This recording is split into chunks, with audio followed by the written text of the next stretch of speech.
नमस्कार, मैं हूं माधवी और आप देख रहे हैं स्वामी न्यूज। समाचार विस्तार से। राज्य सरकार की गाइडलाइन के तहत राज्य भर के धार्मिक स्थलों को खोलने की अनुमति प्रदान की गई है। इसी के चलते अजमेर सूफी संत ख्वाजा मोइनुद्दीन चिश्ती की दरगाह के खुलने पर प्रशासनिक अधिकारियों ने दौरा कर कोविड-19 की पालना के निर्देश दिए। अजमेर विश्व प्रसिद्ध सूफी संत ख्वाजा मोइनुद्दीन चिश्ती की दरगाह में जायरीनों के लिए आज राज्य सरकार द्वारा सुबह 5 बजे से शाम 4 बजे तक दरगाह परिसर को खोला गया है। साथ ही प्रदेश के समस्त धार्मिक स्थलों के लिए राज्य सरकार द्वारा समय निर्धारित किए गए हैं। इसी के चलते जिला कलेक्टर व पुलिस कप्तान सहित प्रशासनिक अधिकारियों ने ख्वाजा साहब की दरगाह का दौरा कर कोविड नियमों की पालना के निर्देश दिए।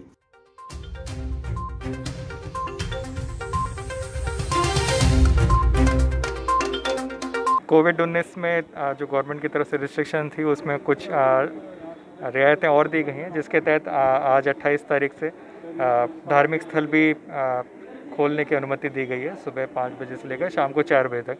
इसमें मुख्य रूप से यह है कि जो धार्मिक स्थल के जो प्रबंधन से जो जुड़े लोग हैं उनका वैक्सीनेशन 100% हो। तो यहाँ पे हम लोग चर्चा भी यही करना है कि 100% वैक्सीनेशन इनका यहाँ पर सभी खासकर दरगाह में खादिम समुदाय के लोग हैं जो अंदर रोज़मर्रा के काम में यहाँ पे अंदर रहते हैं, उनका 100% वैक्सीनेशन हो। उसके साथ साथ जो भी यहाँ पे स्टाफ है इनकी तरह से, चाहे सिक्योरिटी का हो या दूसरे लोग, उनका भी 100% वैक्सीनेशन हो। तो सबसे बड़ी शर्त तो ये है। दूसरा, जो सोशल डिस्टेंसिंग के गोले हैं वो भी प्रॉपर लगे हुए हों। अगर कोई धार्मिक रस्म है, नमाज है, तो उसमें भी सोशल डिस्टेंसिंग लोग बैठें और मास्क की कंप्लायंस 100%। तो ये सब पाबंदी अभी भी रहेंगी और इसके साथ ही धार्मिक स्थल शाम को 4 बजे तक। एवरेज बिल के बाद उपभोक्ताओं के ज्यादा बिल आने पर लोगों द्वारा हाथीभाटा पावर हाउस पर विरोध प्रदर्शन किया गया। लॉकडाउन के तहत टाटा पावर द्वारा भेजे गए एवरेज बिल को लेकर उपभोक्ताओं में आक्रोश देखने को मिला। उपभोक्ताओं ने हाथीभाटा स्थित टाटा पावर कार्यालय पहुंचकर हंगामा खड़ा कर दिया और बिजली के ज्यादा आए बिलों को कम करने की मांग पर अड़ गए।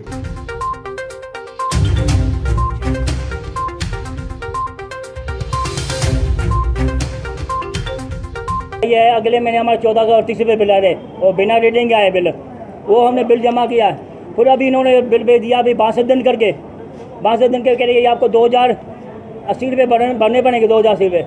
अब बताओ हम गरीबों इतना हर महीने कहाँ से लाए। और ये दिसंबर हर महीने के बिल है लगातार मेरे पास, सब बिल लेके आया हूँ, हर महीने बिल जमा कर रहा हूँ। और हमारे घर में बच्चे खाने वाले नहीं, हम कमाते क्या, हम सिर्फ झूलेलाल का बहराना करते हैं और कुछ नहीं करते।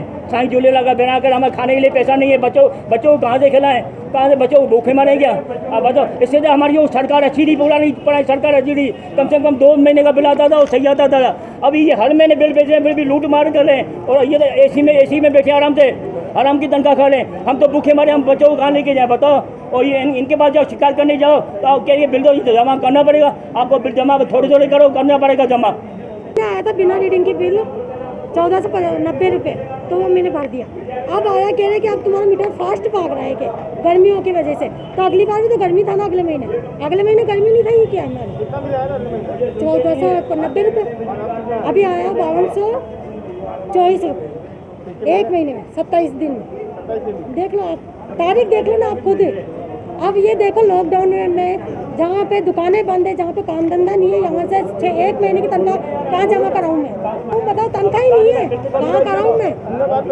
सर ने बात करा आपका मीटर तेज भाग रहा है क्या, 1 महीने में तेज भाग गया अचानक अगले साल हमने पेनल्टी समेत भराने, इसलिए अब यही देखा कि आपके पेनल्टी नहीं भरेंगे, आपके अपन भूखे रह जाए, आपके पेनल्टी नहीं भरेंगे। कमाने वाला भी नहीं है। ये कोई तरीका है कि भैया ऊपर गई मैं कंप्लेंट लिखाने, मुझे हंगामा करा तो ऊपर भेज दिया, ऊपर गई तो क्या अभी मैं कम कर देता हूँ आपकी जिद के कारण, अगले महीने में जब बढ़ा के भेज दूंगा, आप क्या कर लेंगे। और कह रहे अब ये जाल है ना, इनके जाल है ना, ये बिना रीडिंग की मीटर भेजने का क्या मतलब। ये क्या इनकी तनख्वाह के लिए भेजा क्या अगले महीने की बिना रीडिंग की मीटर। और लिया इन लोगों ने, बाकायदा लिया इन्होंने, मना करना चाहिए था। और पावर हाउस वालों को तो घूमने की परमिशन थी ना, क्यों नहीं लिया इन लोगों ने रीडिंग, क्या कारण था नहीं लिया। हम दिल्ली गेट में रहते। मेरे को बिल आया था हमारा, अब के 2700 रुपये का बिल आता है और हर महीने में 30 दिन का बिल आता है। अभी इन्होंने 26-27 दिन में, हर महीने में 26-27 दिन को बिल भेजते हैं। और जबकि हमारा पुराना मीटर लग रहा था, पुराना मीटर सही चल रहा था, उन्होंने मीटर हटा के और नए मीटर लगा दिए, वो नए मीटर भागते हैं।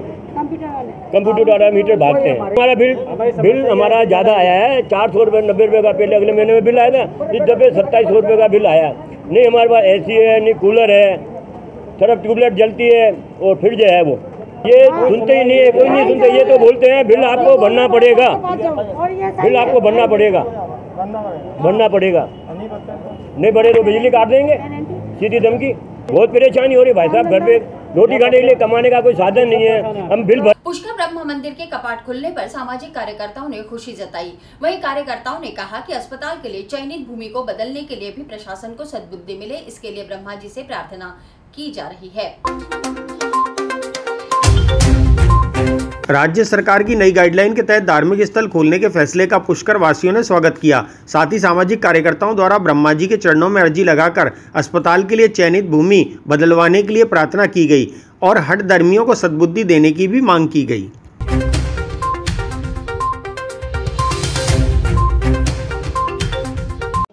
आज ब्रह्मा जी के दर्शन करने आए हैं। कोरोना काल में बहुत टाइम बाद में आज ब्रह्मा जी का दरबार खुला है और दर्शन का एक ध्येय हमारा और भी था कि पिछले 1 महीने से जो हम पुष्कर में तीर्थ बचाने की जो लड़ाई लड़ी जा रही है हॉस्पिटल वाले मसले को लेकर, तो उस बाबत में आज हम ब्रह्मा मंदिर में आए हैं, क्योंकि हम पिछले 1 महीने से राज्य सरकार प्लस सारे प्रशासन के दर पे हम जाके आए हैं। सबको हमने ऑथेंटिक तरीके से सारे डॉक्यूमेंट्स दिए हैं, सारे ज्ञापन प्रेषित किए हैं, लेकिन कहीं पे भी हमारी सुनवाई नहीं हो रही है। तो अब इससे बड़ी चीज़ तो धरती पे कोई है ही नहीं ब्रह्मा जी से बड़ी, और ब्रह्मा जी का एक ही मंदिर है। तो मैं आज ब्रह्मा जी को एक अर्जी उनके चरणों में पेश की गई है कि तीर्थ की रक्षा कीजिए, इनको सद्बुद्धि दीजिए। जो 1 महीने से ये हठ धर्मिता करके जो बैठे हैं, ये किसी भी तरीके की कोई सुनवाई नहीं कर रहे हैं हमारी। तो हम यही चाहते हैं कि अस्पताल का विरोध हमने पहले भी नहीं किया, अब भी नहीं कर रहे हैं। अस्पताल जल्दी से जल्दी बने, लेकिन वो जगह जो चिन्हित की है नगर पालिका ने, उसका पूरी जनता ने विरोध किया और आगे भी जारी रहेगा। उसी विरोध स्वरूप आज हम ब्रह्मा जी के चरणों में एक ज्ञापन प्रेषित करके ये दर्शाना चाह रहे हैं कि जब कहीं पर भी हमारी सुनवाई नहीं हुई है, तो आज हम ब्रह्मा जी के दरबार में आए हैं, तो ब्रह्मा जी अब हमारी नैया को पार लगाएंगे, यही हमारा निवेदन है। के चरणों में हमारे आराध्य देव जगत पिता ब्रह्मा के चरणों में पुष्कर के तीर्थ पुरोहितों और नागरिकों ने आहत और व्यथित होकर कि पुष्कर तीर्थ की पवित्रता, अस्मिता और प्रतिष्ठा को जो आघात नवीन चिकित्सालय भूमि आवंटन को लेकर पहुंचाया जा रहा है, उसके विरोध में हमारे द्वारा पुष्कर की आम जनता के व्यापक जन भावनाओं का दरकिनार कर जो कार्य नगरपालिका और राज्य सरकार ने किया है, उसके विरोध में हमारा 1 महीने से आम जन का विरोध चल रहा था। हमने हमारे हर तरीके से ठोस तथ्यों से सरकार को अवगत कराया कि ये जमीन किसी भी रूप में पुष्कर तीर्थ के पवित्रता और मर्यादा के अनुकूल नहीं है। ये कैचमेंट एरिया में है, जल बहाव क्षेत्र में है, तो इसे भू आवंटन को निरस्त करें। और जहां पूर्व श्रीमान जिला कलेक्टर महोदय ने जमीन चिन्हित की थी 20 बीघा, उसी जमीन पे व्यापक जनहित को ध्यान में रख के चिकित्सालय के लिए भू आवंटन किया जाए। हम हार थक के कि जब हमारी बात को सरकार किसी भी स्तर पे नहीं सुन रही है, तो हमने आज आखिर में जो सबके आराध्य देव है, सब सृष्टि के पिता है, ब्रह्मांड के अधिष्ठाता है, उनके चरणों में आज हमने अर्जी लगाई है कि भगवान उन हठधर्मियों को और सरकार को सद्बुद्धि दे कि पुष्कर में आम जन की सुविधा के लिए जो चिकित्सालय बनाया जा रहा है, उसकी भूमि का आवंटन पूर्व में जो चिन्हित की गई थी भूमि, उसी पे बनाया जाए और इस भूमि का आवंटन निरस्त किया जाए। और हमें सामर्थ्य दे, ब्रह्मा जी से हमने प्रार्थना की कि हमें सामर्थ्य दे कि वो हमें शक्ति प्रदान करे कि हम इस पुष्कर। अजमेर राजस्व मंडल विघटन के विरोध में राजनीतिक दल, सामाजिक संस्था व व्यापारिक संघ द्वारा राज्यपाल व मुख्यमंत्री के नाम कलेक्टर को ज्ञापन सौंपा गया।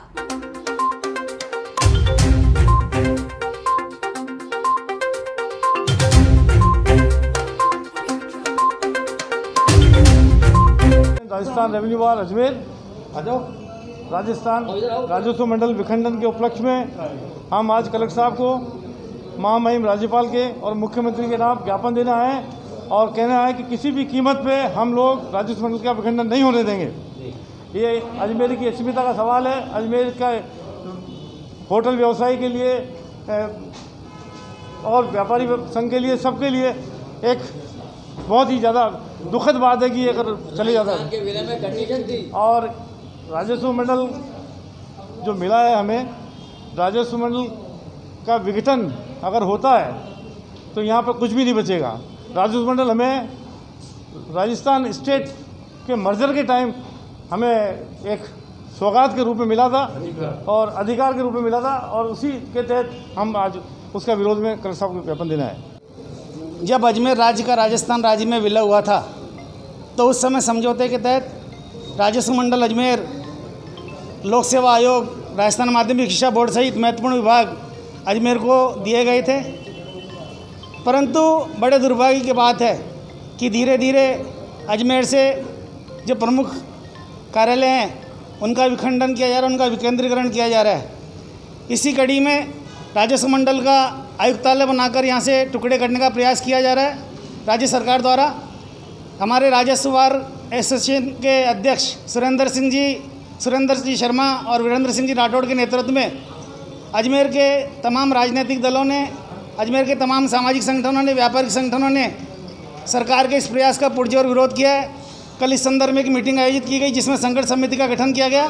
आज माननीय जिला कलेक्टर महोदय के माध्यम से राज्यपाल महोदय और माननीय मुख्यमंत्री महोदय को हमने ज्ञापन भेजा है, जिसमें सरकार के इस प्रयास का विरोध करते हुए निवेदन किया है कि इस कार्रवाई को तुरंत रोका जाए। 2 दिन पूर्व रेजिडेंस डॉक्टर द्वारा आत्महत्या कर ली गई थी। पुलिस ने परिजन के आने तक शव को मोर्चरी में रखवा दिया था। आज मृतक डॉक्टर के परिजन अजमेर पहुंचे। पुलिस ने परिजनों के अजमेर पहुंचने पर शव का पोस्टमार्टम करवाया। इस खबर को स्वामी न्यूज के लाइव माध्यम से दिखाया गया। 2 दिन पूर्व रेजिडेंट डॉक्टर द्वारा आत्महत्या कर ली गई थी। पुलिस ने परिजन के आने तक शव को मोर्चरी में रखवा दिया था। आज मृतक डॉक्टर के परिजन अजमेर पहुंचे। पुलिस ने परिजन के अजमेर पहुंचने पर शव का पोस्टमार्टम करवाया। इस खबर को स्वामी न्यूज के लाइव माध्यम से दिखाया गया।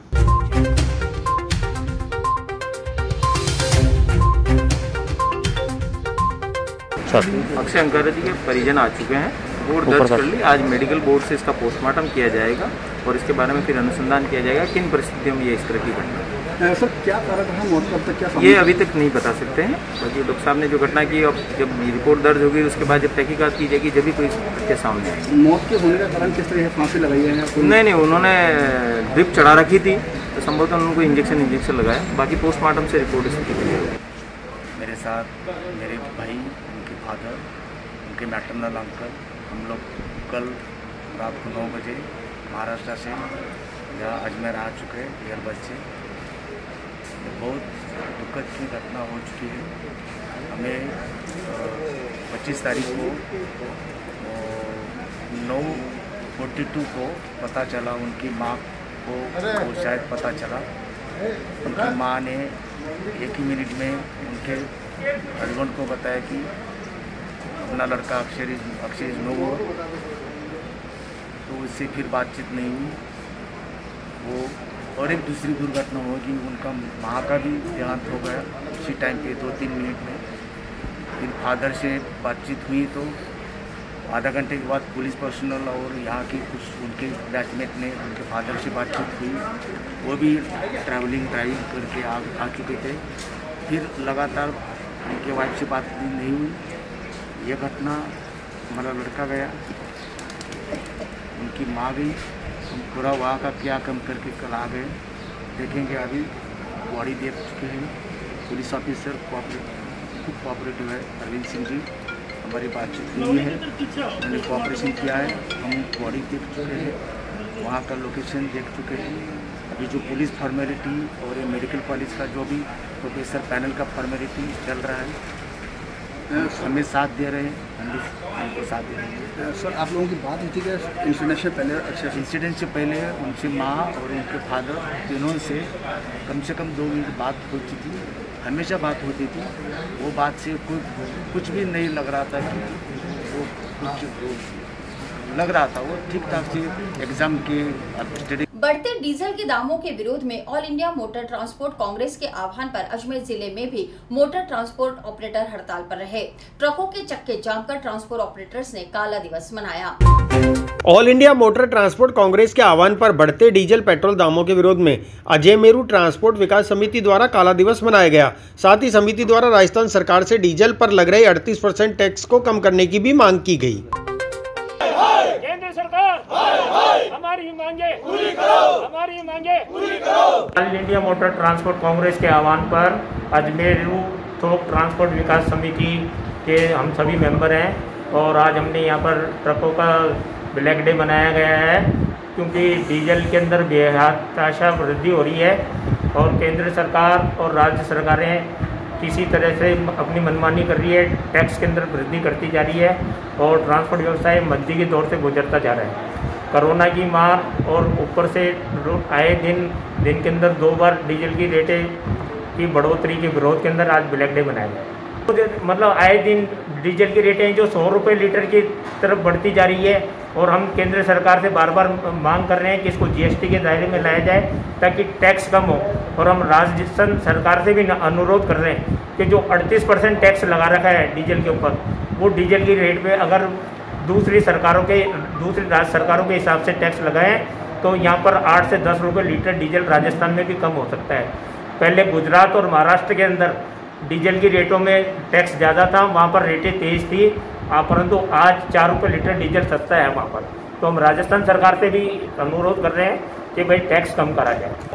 आज जो हमने चक्का जाम कराया है और हमारी मांगें पूरी नहीं होगी तो हमारे all India motor transport Congress का आह्वान है कि अगर जल्दी वार्ता का नतीजा नहीं निकला तो चक्का जाम की ओर प्रस्थान करेंगे हम। जो ट्रकों की जो फाइनेंस के हिसाब से जो किस्तें नहीं पहुंच पा रही है उनके लिए उनको ब्लैक लिस्टेड कर देते हैं और 2 किस्तें जमा नहीं होती है तो उनकी गाड़ी को सीज कर दी जाती है। आज 52 हज़ार रुपये की किस्तें गाड़ी वालों की, तो कुछ बड़ी गाड़ियाँ हैं उनकी 80 हज़ार रुपये की किस्तें हैं। टायरों में बेतहाशा वृद्धि हो रही है, ऑयल में, डीजल में, हर प्रकार में, टोल टैक्स में, यहाँ से बॉम्बे तक टोल टैक्स जो जाते हैं 10,000 रुपये एक गाड़ी के ऊपर टोल टैक्स का खर्चा आता है, जो कि नाजायज़ है क्योंकि हम राजस्थान सरकार को टैक्स दे रहे हैं, नेशनल परमिट का टैक्स दे रहे हैं, स्टेट गवर्नमेंट को पथकर वगैरह सब चीज़ें दे रहे हैं, फिर भी इन्होंने इस पे जो टोल टैक्स। स्वामी न्यूज द्वारा तीसरी लहर पर दिखाई गई खबर का असर हुआ। कोरोना की तीसरी लहर की आहट के बीच चिकित्सा विभाग ने स्वास्थ्य कर्मियों को प्रशिक्षण देना शुरू कर दिया। इसी क्रम में रामनगर डिस्पेंसरी में प्रशिक्षण पाठशाला का आयोजन किया गया। स्वामी न्यूज द्वारा पूरी खबर लाइव दिखाई गई। कोरोना की तीसरी लहर की तैयारी के तहत रामनगर डिस्पेंसरी में स्वास्थ्य कर्मियों की पाठशाला का आयोजन किया गया। इस पाठशाला में ऑक्सीजन कंसंट्रेटर का उपयोग करने की जानकारी स्वास्थ्य कर्मियों को दी गई। इस खबर को लाइव कार्यक्रम के माध्यम से स्वामी न्यूज द्वारा दिखाया गया।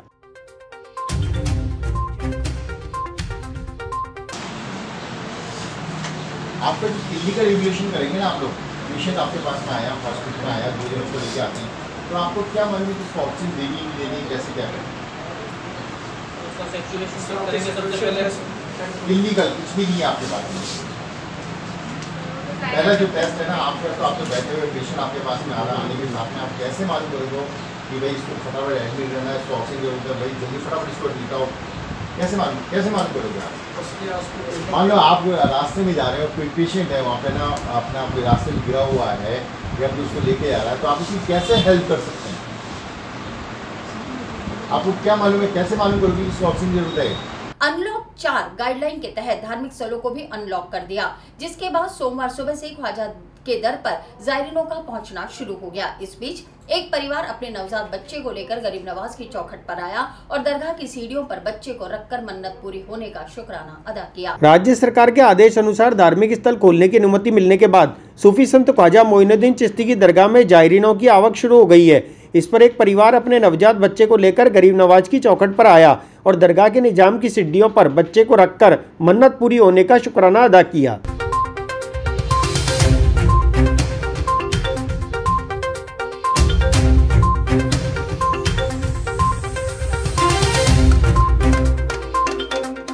अजमेर डिस्कॉम द्वारा लगातार बिजली चोरों के खिलाफ ऑपरेशन जारी है। डिस्कॉम ने नागौर, सीकर, झुंझुनू, चित्तौड़गढ़ और बांसवाड़ा में स्पेशल ऑपरेशन चलाकर बिजली चोरों को पकड़ा। इस कार्रवाई से विभाग को करोड़ों का राजस्व प्राप्त हुआ।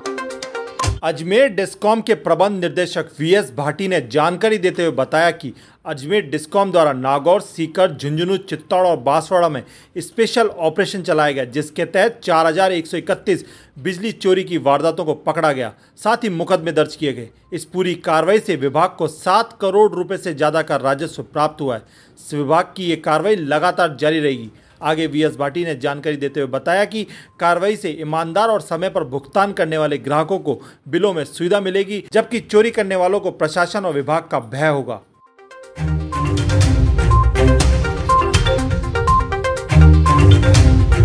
पिछले 3 सप्ताह सप्ताह से हर शनिवार को और मंगलवार को यानी 15/6 को और फिर 19/6 को और फिर 26/6 को हमने 3 विजिलेंस ड्राइव चलाए। उसमें से कुछ 2 विजिलेंस ड्राइव सिर्फ 5 ऐसे जिलों में जहां पर बिजली की चोरी बहुत ज्यादा है या लॉस 15% से ऊपर है, वहां पर चलाए गए। और कल पिछले शनिवार को भी हमने विजिलेंस ड्राइव चलाया और उन टोटल विजिलेंस जो 3 दिन की विजिलेंस ड्राइव में 4131 चोरियां हमने पकड़ी और हमारा असेसमेंट करीबन 7 करोड़ रुपए की हमने असेसमेंट उसके अंदर बना। ये काफी अच्छे सकारात्मक परिणाम है, क्योंकि जब लॉकडाउन था तो उस टाइम विजिलेंस चेकिंग हम कर नहीं रहे थे और उसके पहले फरवरी मार्च के अंदर हमारे सभी अभियंता रेवेन्यू यूटिलाइजेशन ड्राइव में लगे हुए थे। इसलिए पिछले 3-4 महीने से जो सुस्ती थी विजिलेंस की, वो सुस्ती दूर करने के लिए विजिलेंस ड्राइव चलाए गए और हर सप्ताह के किसी एक दिन जो गुप्त रहेगा उस दिन हम पूरी डिस्कॉम के अंदर इंजीनियर्स की ड्राइव चलाएंगे। इसी ड्राइव को मोटिवेट करने के लिए आज हमने अभी एक मीटिंग रखी है वीडियो कॉन्फ्रेंसिंग के थ्रू, जिसमें सारे जो विजिलेंस के अधिकारी हैं हमारे जो प्योरली जिनका काम विजिलेंस का है उनके एचई साहब से और उनके अकाउंट्स ऑफिसर से हम बात करेंगे और किस तरह से चोरी पकड़ी जाए और जो साधारण या सही उपभोक्ता है उनको कोई कष्ट नहीं हो और जो चोर उपभोक्ता है उन चोरों को चोरी करने वाले उपभोक्ताओं को जल्दी से जल्दी पकड़े हम, जिससे कि ईमानदार। भारतीय जनता पार्टी महिला मोर्चा की जिला स्तर पर एक बैठक का आयोजन किया गया, जिसमें प्रदेशाध्यक्ष श्रीमती अलका मुंदड़ा ने संभाग प्रभारी पदाधिकारियों और कार्यकर्ताओं ने महिला मोर्चे की आगामी कार्य योजना पर रणनीति बनाई।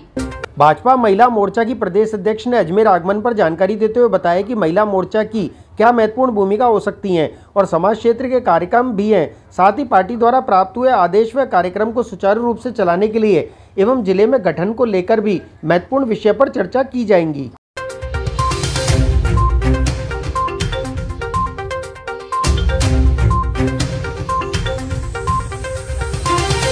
सबसे बड़ी पार्टी भारतीय जनता पार्टी, उसका एक महत्वपूर्ण संगठन अनुषंगी संगठन महिला मोर्चा, इसका गठन होने के पश्चात जो हमारे जिलाध्यक्षों का भी मनोनयन हो चुका है। पहली बार मेरा अजमेर संभाग की इस बैठक में आने का मौका हुआ है। मुख्य रूप से आज हम विविध विषयों को जो कि सामाजिक सरोकार से जुड़े हुए हैं, उनको किस तरह से राजनीतिक दल हमारी उसमें क्या भूमिका निभा सकता है, इसको लेकर के मेरा आज यहाँ आना हुआ है। यहाँ संभाग से सभी जिलाध्यक्ष बहनें पधारी भी हैं। यहाँ की हमारी अपनी महामंत्री बहन सरिता जी गेना यहाँ है हमारे साथ। तो हम सब मिलकर के महिला मोर्चा की क्या अच्छी भूमिका सामाजिक जीवन में, समाज क्षेत्र में हो सकती है, उसको लेकर हम लोग कुछ चर्चाएं करेंगे और साथ ही साथ बहुत सारे ऐसे कार्यक्रम जो पार्टी द्वारा, राजनीतिक दल के द्वारा हमें मिलते हैं, उसको हम आगे सुचारू रूप से कैसे चलाएंगे, उनको लेकर के भी हमारी चर्चाएं रहने वाली है। साथ ही क्योंकि जिला के अंदर हमें अब गठन करना है, उसको लेकर के भी हमारी महत्वपूर्ण विषय पे चर्चाएं होने वाली है। तो सब जिलाध्यक्ष बहनें, मेरी प्रदेश महामंत्री जी और हम सब मिलके आज यही सब चर्चा करें। अजमेर में पानी की किल्लत और देरी से आ रही जल आपूर्ति को लेकर उत्तर विधानसभा के नगर निगम के पार्षदों के संयुक्त दल ने जिला कलेक्टर से मुलाकात की। जल आपूर्ति दुरुस्त करने के लिए ज्ञापन दिया गया। अजमेर शहर जिला भाजपा व पार्षद गणों द्वारा शहर में बिगड़ी पेयजल समस्या को लेकर कलेक्टर व अधीक्षण अभियंता को ज्ञापन सौंपा गया। भाजपा के शहर अध्यक्ष प्रियशील हाड़ा ने जानकारी देते हुए कहा कि शहर की पेयजल व्यवस्था बिगड़ी हुई है और पानी कब आएगा इसका कोई निश्चित समय नहीं है। उप महापौर ने चेतावनी देते हुए कहा कि अगर जलदाय विभाग पेयजल व्यवस्था सुदृढ़ नहीं करते हैं तो एक बड़ा आंदोलन किया जाएगा।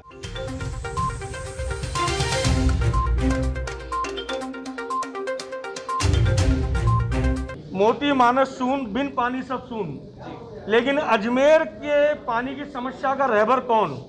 पिछले 3 महीने से अजमेर की जनता पानी को तड़प रही है। हमारे विधायक, हमारे सांसद, अजमेर के जनप्रतिनिधि लगातार हमारे प्रशासनिक अधिकारियों को इसको लेकर के चेता रहे, लेकिन ध्यान में आता है कि न तो अधिकारियों को इस बात की चिंता है कि अजमेर की पानी की समस्या का समाधान कैसे हो, अजमेर की जनता तक पानी कैसे पहुंचे, और इसकी कोई प्रॉपर व्यवस्था, चैनलाइजिंग आज तक नहीं हो पाया। जब पूरा गर्मी का सीजन निकलता जा रहा है तब भी हालत यह है कि कहीं पर भी 72 घंटे से पहले पानी नहीं आ रहा है, 84 घंटे, 96 घंटे तक पानी की सप्लाई जा रही है। जब न तो कहीं पर लाइन टूटी है, न कहीं ट्रिपिंग हो रही है। उसके बाद भी अजमेर को पर्याप्त पानी मिल रहा है, जो अजमेर को जितना पानी चाहिए। इनके द्वारा जो जानकारी दी गई है कि 116 MLD अजमेर की रिक्वायरमेंट है और 130 से 32 MLD पानी अजमेर को मिल रहा है। उसके बाद भी सप्लाई प्रॉपर नहीं है, न तो JEN, AEN, XCN, न चीफ इंजीनियर, इनके बीच में कोई कम्युनिकेशन है। और लाइनमैन की दादागिरी इस प्रकार की है, कहीं पर भी पानी का फ्लो प्रॉपर नहीं है। पानी जो है 20 मिनट से 25 मिनट से ज़्यादा नहीं आ रहा है। अजमेर की जनता हैरान और परेशान है। इसको लेकर के आज हमने ज्ञापन दिया माननीय जिलाधीश महोदय और अधीक्षण अभियंता को। खरी खरी हमने हमारी बात कही है कि लॉकडाउन के कारण हो सकता है कि जनता आप तक नहीं पहुंच पा रही है, लेकिन जनता के प्रतिनिधि होने के नाते हम आपको चेतावनी दे रहे हैं कि अगर अगले 72 घंटे में पानी की सप्लाई को सुचारू रूप से नहीं किया गया, इसको 48 घंटे और 24 घंटे तक नहीं लाया गया, तो अजमेर के जनप्रतिनिधि, हमारे सभी पार्षद साथी और हमारे प्रतिनिधि, हमारे विधायक सांसद मिलकर के इसको लेकर एक बड़ा आंदोलन करेंगे। ये चेतावनी हमारे द्वारा दी गई है। उन्होंने आश्वासन दिया है कि प्रयास करके पानी जो अभी 72 और 96 घंटे और 84 घंटे में आ रहा है, इसको 48 घंटे में करेंगे और पानी के फ्लो को भी ठीक करने का प्रयास करेंगे। ऐसा आश्वासन हमको मिला है। 72 घंटे बाद नहीं तो हमारे विधायकों के साथ, सांसदों के साथ एक बड़ा आंदोलन अजमेर के सारे प्रतिनिधि, पार्षद और जनता इस प्रशासन के खिलाफ करने वाली। पेयजल व्यवस्था जो कि आजकल बहुत ही ज़्यादा बिगड़ी हुई है। गर्मी का जो मुख्य पीरियड होता है वो आधे से ज़्यादा गुजर चुका है। हमारे माननीय विधायकों द्वारा और सभी जनप्रतिनिधियों द्वारा बार बार कलेक्टर साहब से लेकर के जनदाय विभाग के सभी अधिकारियों से बार बार निवेदन किया गया। उसके बावजूद भी पेयजल की जो व्यवस्था है, पूरा 1-2 महीना गर्मी का निकलने के बाद में व्यवस्था वहीं की वहीं है। जो पेयजल सप्लाई 48 घंटे 24 घंटे का जो वादा किया जाता है हमारे जलदाय विभाग द्वारा, लेकिन वो 72 घंटे से भी ज़्यादा 92 घंटे तक भी पहुंच रहा है और कोई सप्लाई की व्यवस्था कोई सुनिश्चित नहीं है। कहाँ पानी कब आएगा कोई निश्चित समय नहीं है, कोई निश्चित समय सारणी यहाँ जलदाय विभाग द्वारा नहीं बनाई गई है। तो आज हमारे सभी उत्तर क्षेत्र के हमारे सारे जनप्रतिनिधि, सभी पार्षद बंधु हमारे साथ में यहाँ कलेक्टर साहब के और एसपी साहब को भी यहीं बुला लिया था। कलेक्टर साहब ने उनको ज्ञापन देकर के मांग की गई है कि एक जो पानी की पेयजल की व्यवस्था है वो इस पूरे क्षेत्र में सुचारू की जाए और जो पानी का प्रेशर कम से कम 1.25 घंटे का जो उनका समय सारणी है वो 1.25 घंटे का मतलब 1.25 घंटा समय से प्रेशर से पानी दिया जाए सभी क्षेत्रों में, चाहे वो लाखन कोटड़ी हो, चाहे वार्ड नंबर कोई सा भी हो, उत्तर क्षेत्र में सब पेयजल व्यवस्था सुचारू करी जाए। तो कलेक्टर साहब ने आश्वासन किया है कि एक कोई समय सारणी बनाकर निश्चित एससी साहब के साथ में एक दबाव देकर उनको बोला गया है कि समय सारणी बना करके प्रेस में विज्ञप्ति दी जाए और किस समय पे किस क्षेत्र में पानी की सप्लाई दी जाएगी वो एक सुनिश्चित पालना करते हुए जल्दी उनका कार्यक्रम तय करने का निर्णय। और इसी के साथ ये समाचार बुलेटिन नहीं समाप्त होते हैं। मुझे दीजिए इजाजत, देखते रहें स्वामी न्यूज़।